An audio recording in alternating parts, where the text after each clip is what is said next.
Thanks for coming in, viewers. Reverend Dr. J.W. Morrison, theologist, Central Coast, New South Wales, Australia. Proverbs 25:14. Like clouds and wind without rain is the person who boasts of gifts never given. When you look at this passage, this speaks of somebody who needed the rain from the clouds and the wind. And there's a lot of people that are in relationships that have been starved emotionally, psychologically, intimately, and physically. The clouds and the wind have been there, the person's been there. The capability for that person to love the person the right way has been there.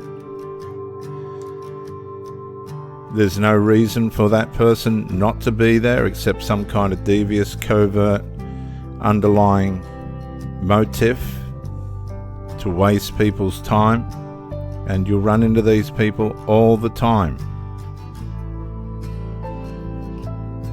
They're like clouds and wind without rain, without the relief. People should be in a relationship to empower one another, not to make conveniences of each other, which seems to be the way today, the sinful way today. And just because you're with somebody, if things aren't being resolved, I promise you, things aren't going to go well.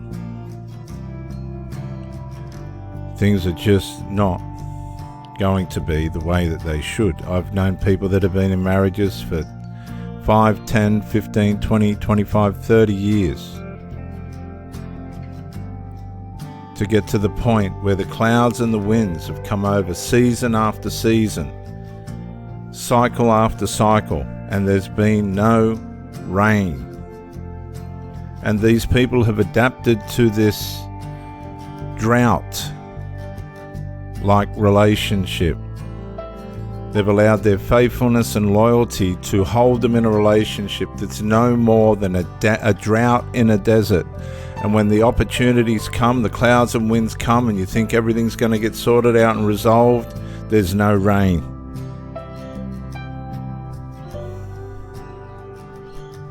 There is just nothing there. So why do these people stay together? What are they trying to prove? Who are they trying to prove it to when the person that needs their thirst quenched has come to the point where they just can't take it anymore? They can't take the narcissism, the psychopathic negligence, the laziness, the self-centeredness, and all the reasons and things that we can make up for things to be the way that they are. Usually one's going to blame the other.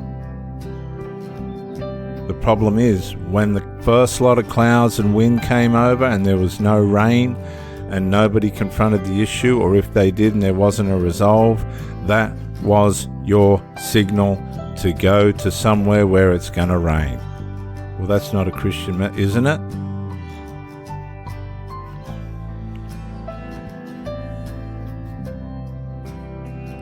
Too many people are staying in relationships where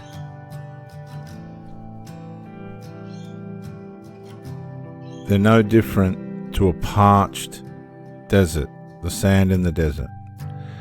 And when the clouds and the winds come over and there is rain, people wonder why people have affairs. Finally, a cloud and wind that does deliver rain, somebody comes along that does have some quench in them. They're going to quench the thirst of that person. No point you turning around and complaining and saying, well, that shouldn't have happened, when you haven't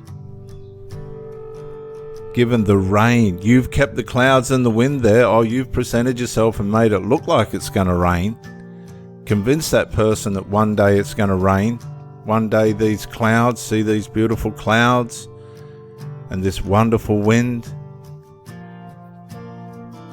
Oh, they're going to bring rain one day, but they're not going to. You think back 12 months, 24 months, 5 years, 10 years, 15 years, 20 years of the misery of standing there waiting for those clouds to drop the rain. And nothing. The next lot of cloud, nothing. And all the while, the person that you were with had you convinced that they were giving you what you needed. You were deceived. You allowed your faithfulness and loyalty to deceive you, possibly for decades. How many stories do we hear? I was married to a narcissist. I was married to a covert, passive-aggressive narcissist. I was married to a psychopath. Some people have been married to psychopaths and never even knew. They were out killing of a night. I tell you what, if my partner's not at home when they should be and they're just wandering the streets of a night for whatever reason, I ain't staying with that person. Are you? Too many people have been convinced that the person that they're with is a gift. And you would hope that, you would wish for that, you would want that. But if they're no different to clouds and wind without rain, why would you listen to what they have to boast about? What gifts they have? A gift that equals nothing may as well not be a gift at all.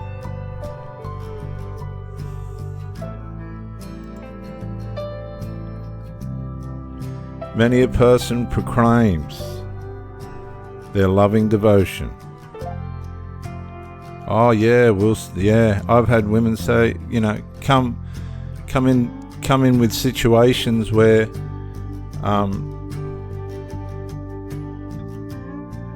it's just so out of order, and you've just had to surrender to the dysfunction, the unproportionate, immeasurable dysfunction, right?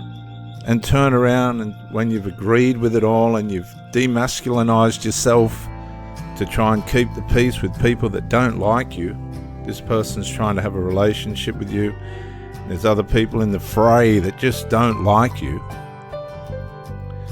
and this person's trying to show their devotion, but they're split between one side and the other. And they're saying that they love you, but they're not sure themselves. That's not a trustworthy person. That's why it says, many a person proclaims their loving devotion.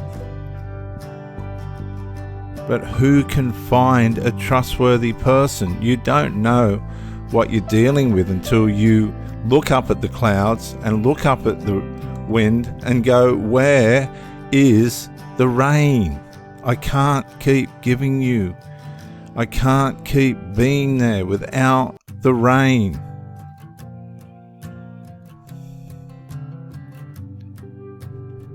You've run away with yourself. You're not what you think.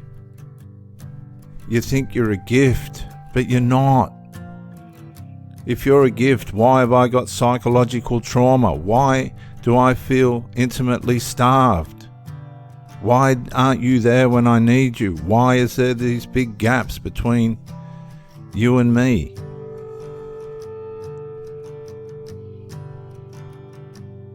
Because sometimes we idolize people to such a state, we become entrained, we become programmed to believe that things that are no good for us have to be tolerated. People will drug themselves, they'll drink themselves, they'll psychologically vandalize themselves to make them become able to believe things that they know that aren't right for them.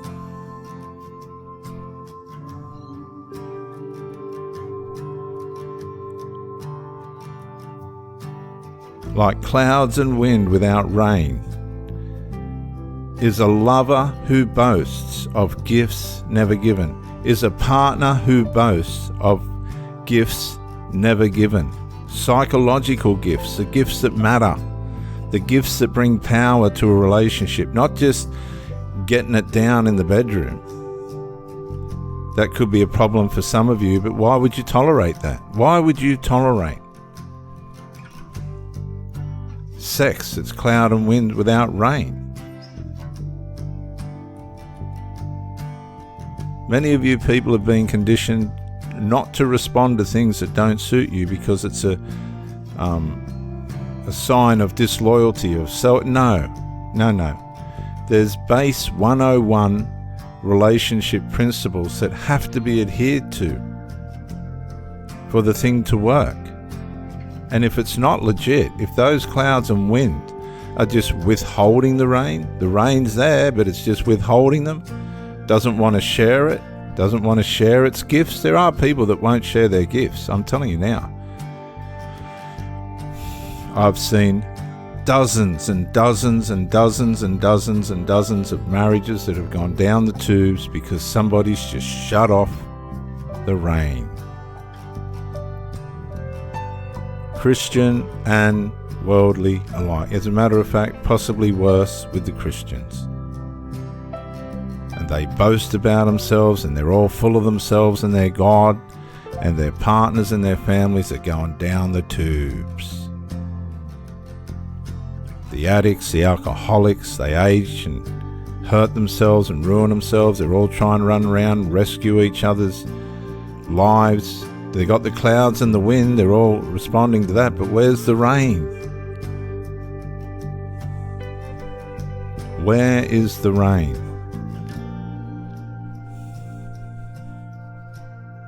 Too many of you have let too many people off the hook too easily.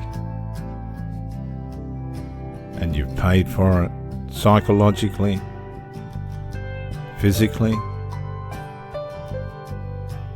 emotionally, you name it, you've paid for it. Some of you have had serious accidents because you've been neglected so badly in your relationship. Some of you might never recover.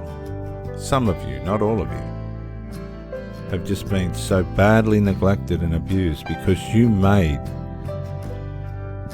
an environment for yourself where you pretended it was raining, but it was no different to a desert. The other person just would not resolve. You did not try and stand up for what was right at the start. When the first lot of clouds and winds come over without rain, that's when you should have said, hang on a sec. What is this here? Are we going to get this right? I always do, and for the most part, at least at the start, they respond. And then it deteriorates from there, and then you go, righto then, thank you for coming, and bye for now. And 9 times out of 10, it's not sexually related, just for the record. Never has been. It's always some other silly matter. But you'll find 9 out of 10 of these people love themselves. They think they're the gift of the gift, but they're not. Because they're never given. They never gave 2 F's about you. You were just a form of supply. I'm Reverend Dr. J.W. Morrison, theologist, Central Coast, New South Wales, Australia. Thank you for joining me. And bye for now.